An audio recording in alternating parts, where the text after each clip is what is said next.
Iran আর সহ্য করবে না। সরাসরি ইসরায়েলের প্রধানমন্ত্রী বেনিয়ামিন নেতানিয়াহুর অফিস লক্ষ্য করে ছোড়া হয়েছে মিসাইল। হামলার পর থেকে নেতানিয়াহুর কোনো নতুন ভিডিও নেই। তিনি ঠিক আছেন নাকি কিছু ঘটেছে এখনও পরিষ্কার নয়, কারণ হামলার পর থেকে তার নতুন কোনো ভিডিও বা ছবি সামনে আসেনি। খবর অনুযায়ী ইরান দাবি করেছে তারা অত্যাধুনিক মিসাইল ব্যবহার করে নির্দিষ্ট লক্ষ্যবস্তুতে আঘাত হেনেছে। সেই লক্ষ্য ছিল ইসরায়েলের একটি গুরুত্বপূর্ণ প্রশাসনিক ভবন, যেখানে প্রধানমন্ত্রীর অফিসও রয়েছে বলে বিভিন্ন আন্তর্জাতিক মিডিয়া জানিয়েছে।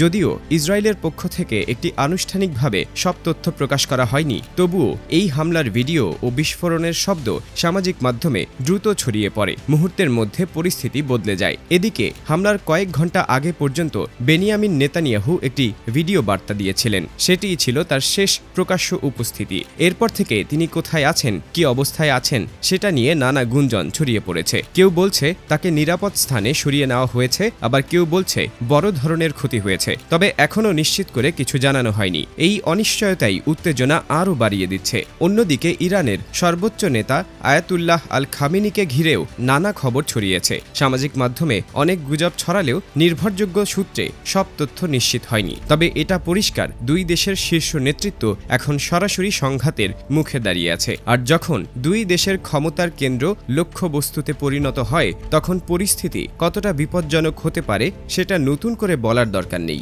এই হামলার পর শুধু ইসরায়েল নয়, পুরো মধ্যপ্রাচ্য উত্তপ্ত হয়ে উঠেছে। জেরুজালেম সহ বিভিন্ন শহরে বিস্ফোরণের শব্দ শোনা গেছে বলে স্থানীয় সূত্র জানিয়েছে। বিমানবন্দরগুলোতে নিরাপত্তা জোরদার করা হয়েছে।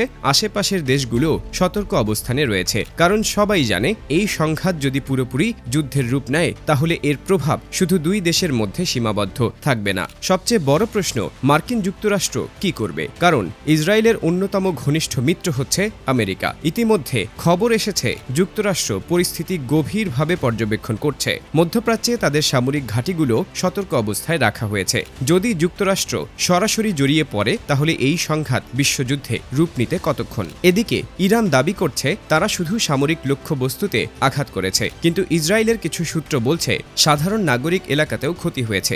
সত্যটা কি তা এখনও পুরোপুরি পরিষ্কার নয়। যুদ্ধের সময় তথ্যই সবচেয়ে বড় অস্ত্র হয়ে যায়। কি কতটা সত্য বলছে আর কে কৌশল করছে সেটা বোঝা কঠিন হয়ে পড়ে। মধ্যপ্রাচ্যের অন্যান্য দেশ যেমন সংযুক্ত আরব আমিরাত, কাতার, বাহরাইন, তারাও সতর্ক বার্তা দিয়েছে। কারণ এই অঞ্চলে বড় ধরনের যুদ্ধ মানেই তেলের দাম বেড়ে যাওয়া, অর্থনৈতিক অস্থিরতা এবং বৈশ্বিক বাজারে বিশাল ধাক্কা। ইতিমধ্যে আন্তর্জাতিক বাজারে অস্থিরতার লক্ষণ দেখা যাচ্ছে। বিনিয়োগকারীরা আতঙ্কিত। বিশেষজ্ঞরা বলছেন এখন সবচেয়ে গুরুত্বপূর্ণ হল কূটনৈতিক সমাধান। যদি দ্রুত আলোচনা শুরু না হয়, তাহলে পাল্টা হামলা, প্রতিশোধ এসব মিলিয়ে পরিস্থিতি নিয়ন্ত্রণের বাইরে চলে যেতে পারে। ইতিহাস বলছে ছোট একটি হামলা থেকেও বড় যুদ্ধ শুরু হয়েছে বহুবার। তাই এই মুহূর্তে পুরো বিশ্ব তাকিয়ে আছে পরবর্তী পদক্ষেপ কি হবে। তবে একটি বিষয় পরিষ্কার, এই হামলা শুধু একটি ভবনে আঘাত নয়, বরং এটি ছিল শক্তির প্রদর্শন। ইরান দেখাতে চেয়েছে তারা সরাসরি লক্ষ্যবস্তুতে আঘাত হানতে সক্ষম। এখন প্রশ্ন আপনার কাছে, এই সংঘাত কি